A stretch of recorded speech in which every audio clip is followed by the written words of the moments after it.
long, long time ago, when my grandfather was just a boy, his home was a little cabin in a beautiful, secluded place called Cozy Valley. He had a favorite story about the animals in the valley. A story about Doc Owl, that wise old bird, and Rowdy the Crow, that noisy one. Buttons the Squirrel, she was in the story too. And so were Ringtail the Raccoon, Snoozy the Possum, Mrs. Beaver and her twins, and Grandfather's favorite, Velvet the Fawn. Then there was Mischief the Fox, that troublesome rascal who was always hungry. And there were some other animals too. But let me tell you the whole story, just the way my grandfather used to tell it to me about the animals of Cozy Valley. He called his story, How the Animals Discovered Christmas. It was a clear, star-bright night, the enchanting night before Christmas, and all was quiet in our valley. Old Doc Owl was taking a nap in his oak tree when he heard something and asked his favorite question, Who? Well, who was it that woke him up? It was Velvet the Fawn, going along the path that went near our cabin. He stopped to look. Inside, we were bustling about, getting ready for Christmas. Oh, I remember it so well.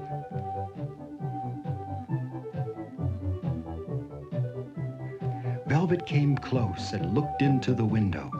He saw me decorating the tree.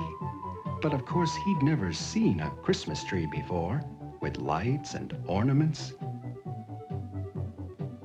Then I happened to notice him. When he saw I was watching him, he bounded away.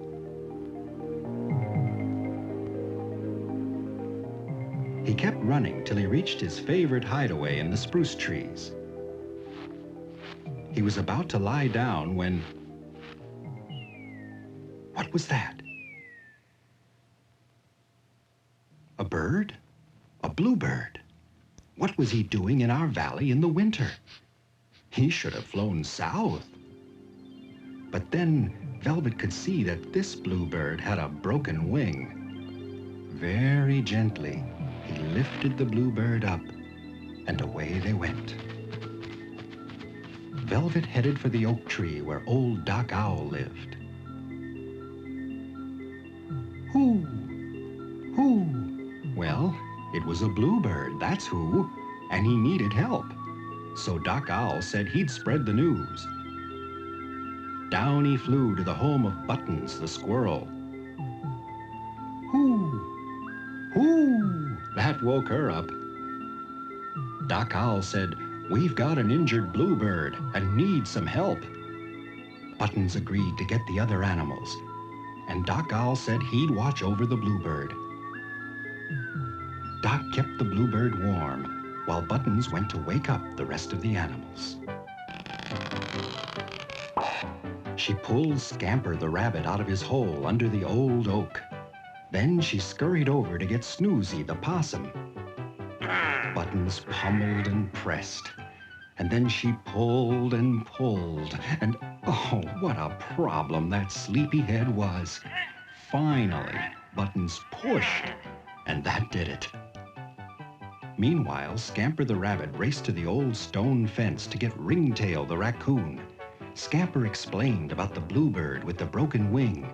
Would Ringtail help? Good. Ringtail would come. Scamper's next stop was Mrs. Beaver's house on the frozen pond. Mrs. Beaver said she'd help, but she'd have to bring her twins, too. On his way back, Scamper took the path that went by our cabin. And I know he saw our tree and heard our Christmas music. Meanwhile, Buttons was on her way to call Rowdy the Crow, when suddenly, there was Mischief the Fox. If only Buttons could reach a tree. Just then, Rowdy began calling to attract Mischief. Mischief jumped and missed. Buttons saw her chance, and up she went, safe and sound. Finally, Doc Owl and all the animals were gathered. Now, how could they help the injured bluebird through the winter? Doc Owl was in charge, since he was the wisest one. They could all see that the bluebird could never fly south this year. He'd need a warm place to stay until his broken wing could heal. Who, Doc Owl asked, who could provide a home for the bluebird? None of the animals had a home big enough for the bluebird to exercise his wing when it healed. He'd need a snug, warm home, a home safe from Mischief the fox, a home that was... And then Doc Owl thought of it. Of course, there was one place, and he pointed the way.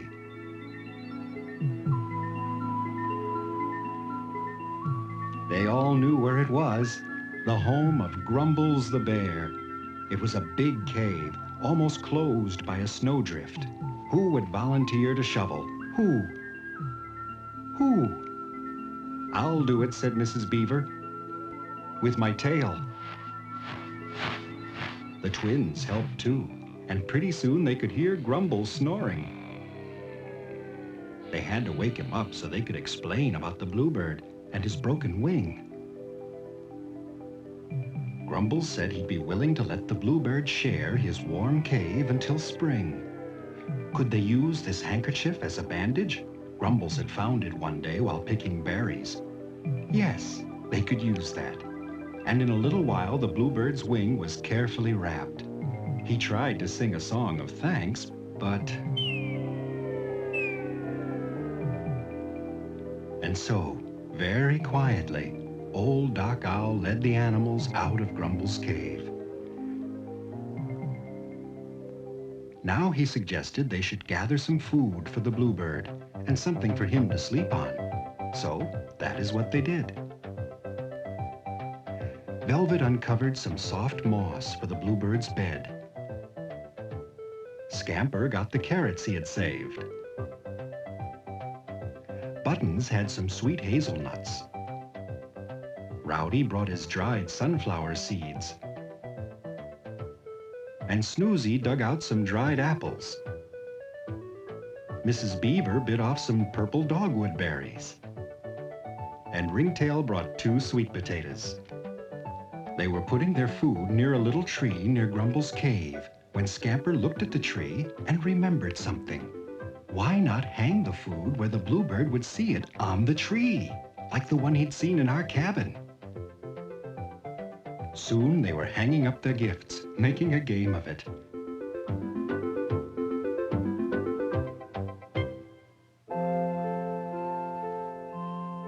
And in no time at all, they had added bittersweet berries the color of flame, the dried sunflowers, and all the other gifts. The Beaver twins had brought some icicles, and there in the moonlight, the little tree gleamed. But now it was late, and they were tired. Doc suggested that they turn in and come back in the morning to show the bluebird what they had done.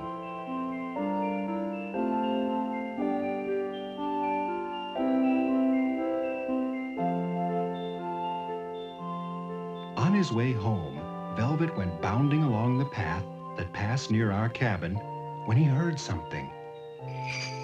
There! Reindeer! Reindeer! Much like Velvet himself.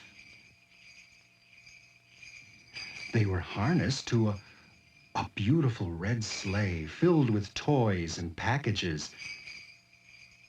The reindeer told Velvet it was Christmas Eve, that wondrous night when people exchange gifts to show their love for one another.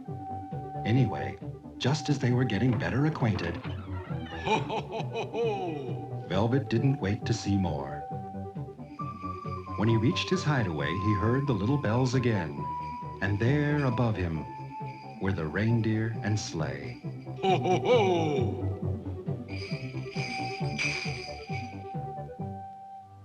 It was early Christmas morning, and the tree near Grumbles' cave sparkled in the morning light.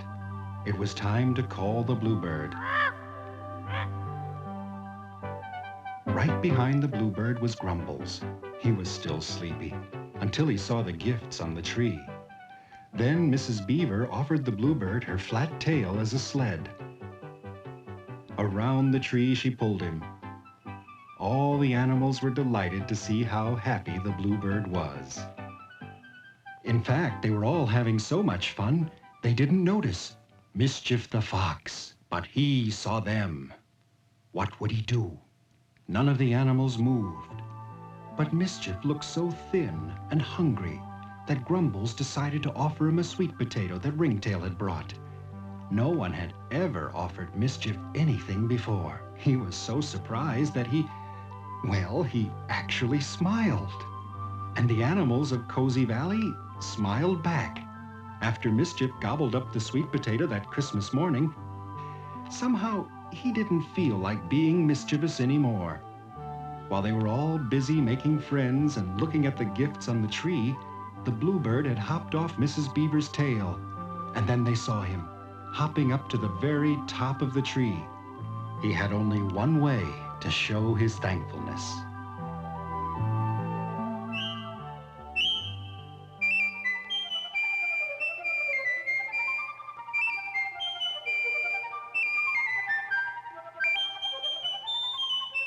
The animals were overjoyed.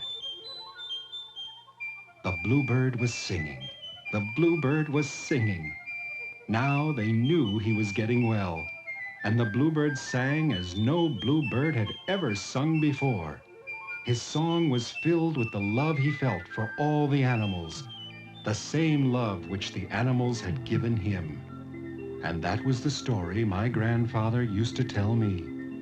His story of how the animals of Cozy Valley discovered the joy of making others happy at Christmas.